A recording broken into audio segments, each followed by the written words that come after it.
Hello बच्चों, मैं हूँ टूनी चिड़िया।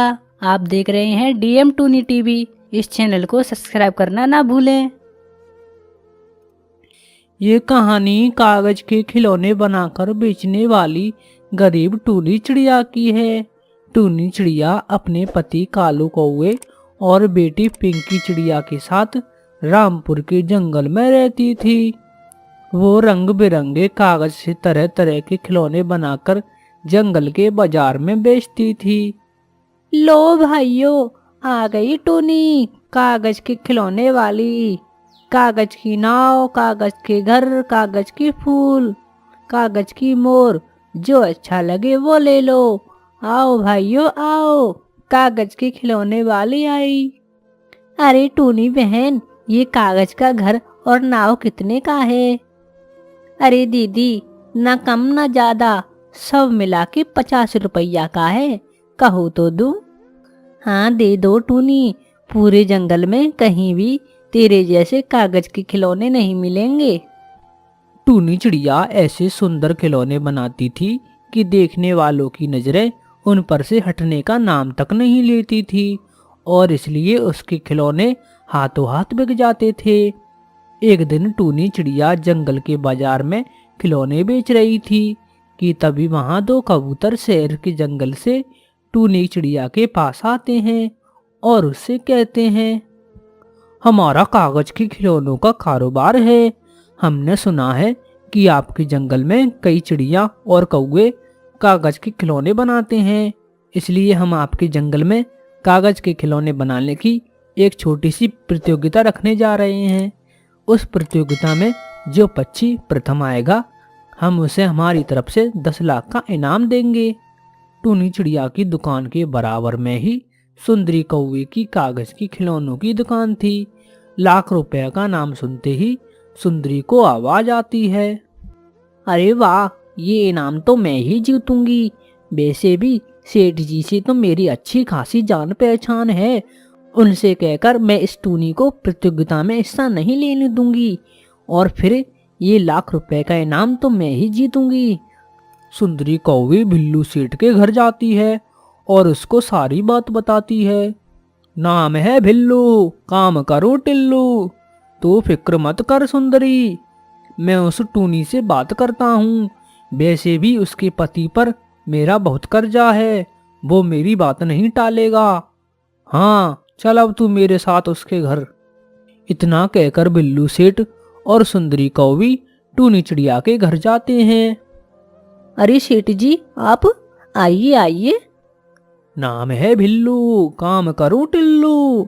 सुन टूनी, अगर तुझे यहाँ रहना है तो तू इस कागज की प्रतियोगिता में हिस्सा नहीं लेगी, ठीक है?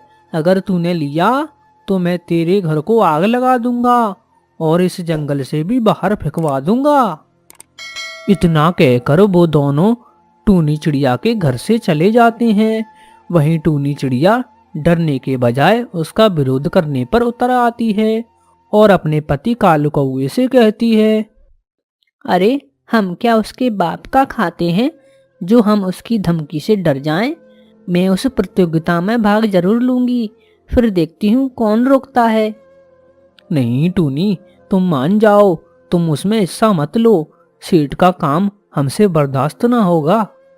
अजी आप चिंता मत कीजिए, कुछ नहीं कर सकता वो बिल्लू सेठ। कालू के लाख मना करने पर भी टूनी चिड़िया उस प्रतियोगिता में हिस्सा ले लेती है और फिर प्रथम स्थान पर आती है।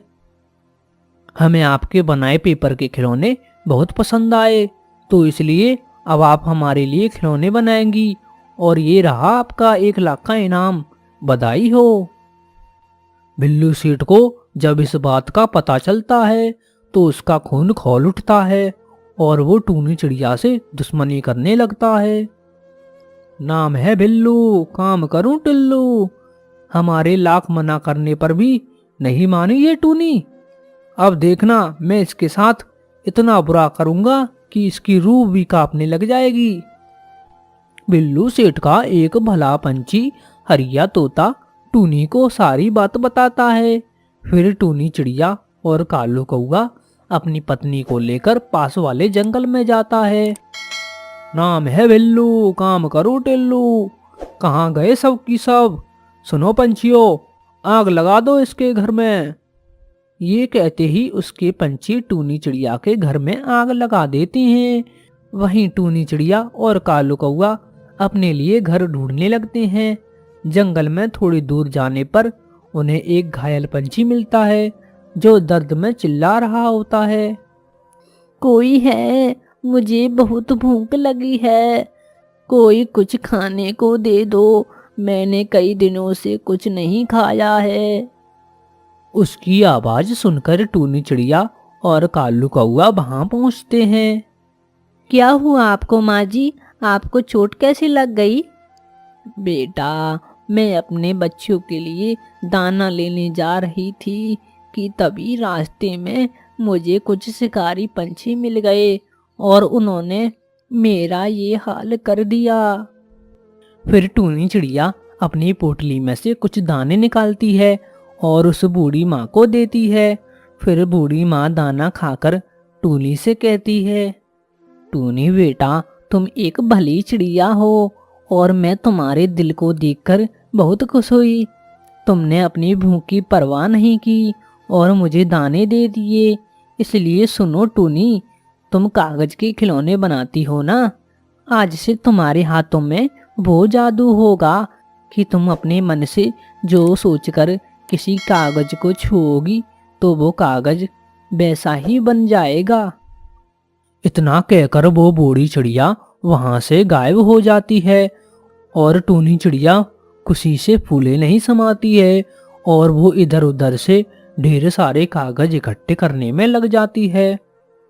अरे टूनी, इतने सारे कागज तुम क्यों इकट्ठा कर रही हो? कालू जी, हम इनसे अपना घर बनाएंगे, कागज का घर, कागज का आलीशान घर। ये सुनकर कालू कौआ तो हैरानी में पड़ जाता है और टूनी चिड़िया से कहता है, अरे अब ये क्या पागलपन सवार हो गया है टूनी तुम पर?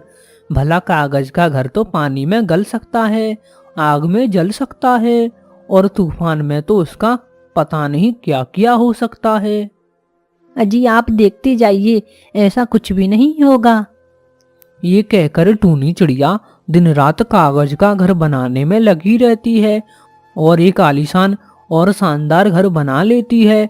फिर वो घर में लगे कागजों को छूकर मन ही मन कहती है, ये कागज लोहे से भी मजबूत हो जाए और पत्थर सा भारी हो जाए। बस फिर क्या था, टूनी चिड़िया के ये कहते ही घर में लगा कागज लोहे से भी मजबूत और पत्थर सा भारी हो जाता है। टूनी चिड़िया और कालू कौआ कागज के बने घर को देखकर बहुत खुश होते हैं। कुछ दिनों बाद अचानक बारिश शुरू हो जाती है और भयंकर बाढ़ आ जाती है। बाढ़ का पानी जंगल के सभी पंछियों के घरों में घुस जाता है और जंगल के पंछी घर छोड़कर इधर उधर भागने लगते हैं।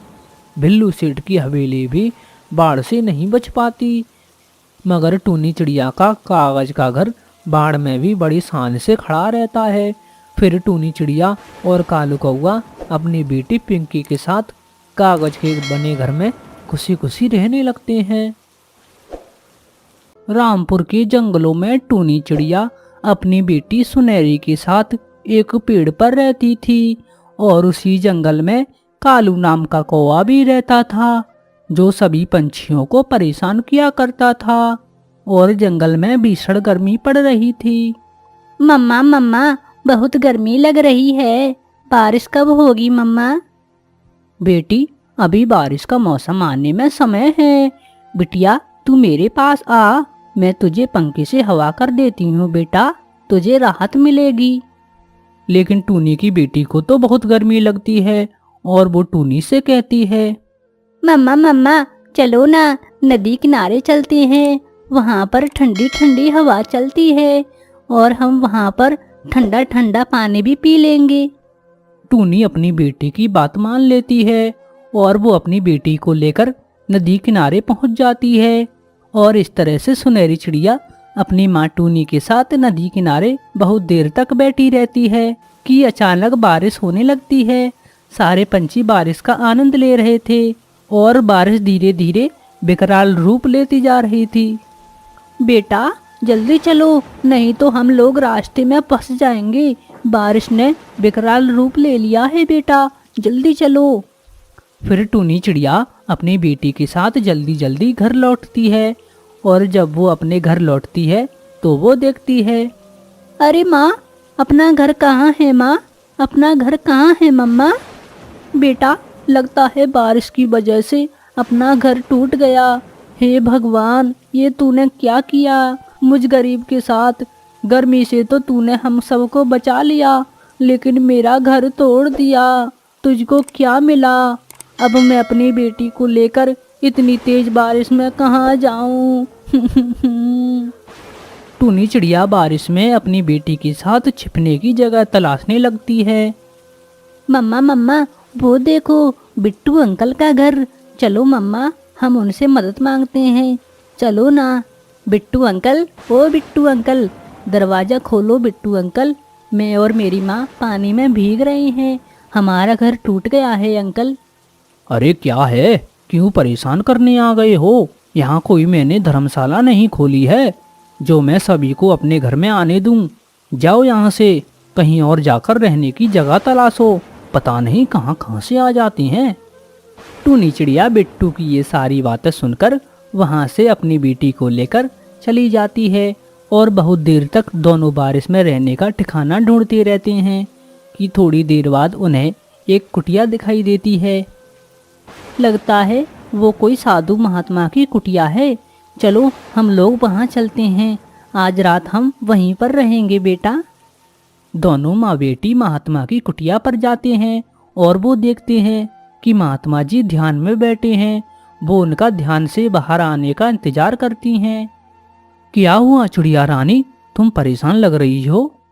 महात्मा जी, हमारा घर मिट्टी का था जो बारिश की वजह से पानी में टूट गया। हम बेघर हो गए महात्मा जी, किसी ने हमारी मदद भी नहीं की। कोई बात नहीं चिड़िया रानी, तुम बारिश रुकने तक यहाँ रह सकती हो। महात्मा जी, आपकी कुटिया भी तो मिट्टी की बनी है, पर ये क्यों नहीं बारिश में टूटी? वो इसलिए बेटा, क्योंकि ये जादुई मिट्टी से बनी है, और ये कितनी भी बारिश या फिर तूफान आने पर भी इसका कुछ नहीं बिगड़ेगा। ये लो जादुई मिट्टी, इसे साधारण मिट्टी के साथ मिला देना और फिर अपना घर बनाना, फिर वो भी नहीं टूटेगा। और फिर सुबह हो जाती है और बारिश भी रुक जाती है, और टूनी महात्मा जी की दी हुई जादुई मिट्टी से अपना घर बनाती है। पूरे दिन लीपा पोती करने के बाद टूनी अपना मिट्टी का घर तैयार कर लेती है। फिर दोनों माँ बेटी जब अपने मिट्टी के घर में प्रवेश करती हैं तो वो अंदर से बहुत ठंडा होता है और वो बहुत खुश होते हैं। मम्मा मम्मा, घर तो बहुत ठंडा है, इसमें तो गर्मी भी नहीं लग रही है। वाह मम्मा, महात्मा जी की जादुई मिट्टी ने तो कमाल कर दिया। ऐसा घर पूरे जंगल में किसी और का नहीं होगा माँ। फिर दोनों माँ बेटी खुशी खुशी उस मिट्टी के घर में रहने लगती हैं, लेकिन उनकी खुशी को उस जंगल में रहने वाले दुष्ट कालू कौवे से देखा नहीं जाता, और वो एक दिन मौका पाकर वो उनके मिट्टी के घर पर कब्जा कर लेता है। जब वो दोनों माँ बेटी पानी पीकर नदी किनारे से वापस आती हैं तो वो देखकर हैरान रह जाती हैं। आओ टूनी, आ गई तुम, मुझे तुम्हारा ही इंतजार था। आज से ये घर मेरा है, तुम ये घर भूल जाओ। कालू जी, बहुत मुश्किल से हमने बरसात के मौसम में ये घर बनाया है। अब हम माँ बेटी कहाँ जाएंगे ऐसे बरसात के मौसम में? हम पर दया करो कालू जी। ये सब मैं नहीं जानता, आज से ये घर मेरा है, बस समझी। चलो अब यहाँ से अपना बोरिया बिस्तर उठाओ और चलती बनो। टूनी बेचारी करती भी क्या, वो अपनी बेटी को लेकर फिर से उसी बाबा की कुटिया में जाती है। बाबा जी, हम पर दया करो, हम फिर से बेघर हो गए बाबा जी। आपकी जादुई मिट्टी से बनाए हुए घर पर उस दुष्ट कालू कौवे ने कब्जा कर लिया है। वो सभी पंछियों को परेशान भी करता है बाबा। मैं और मेरी बेटी जान बचाकर आपके पास आए हैं बाबा। अरे चिड़िया बेटा, अब तुमको घबराने की कोई ज़रूरत नहीं है। वो जादुई मिट्टी का घर है, मैं अभी उस घर को वहाँ से यहीं किसी पेड़ पर जादुई शक्ति से ला देता हूँ, फिर तुम यहीं रहना। ऐसा कहकर बाबा एक मंत्र फूंकता है और वो जादुई मिट्टी का घर वहां से गायब हो जाता है और टूनी के पास आ जाता है। टूनी अपना घर देखकर बहुत खुश हो जाती है और बाबा को प्रणाम करके अपने मिट्टी के घर में खुशी खुशी रहने लगती है।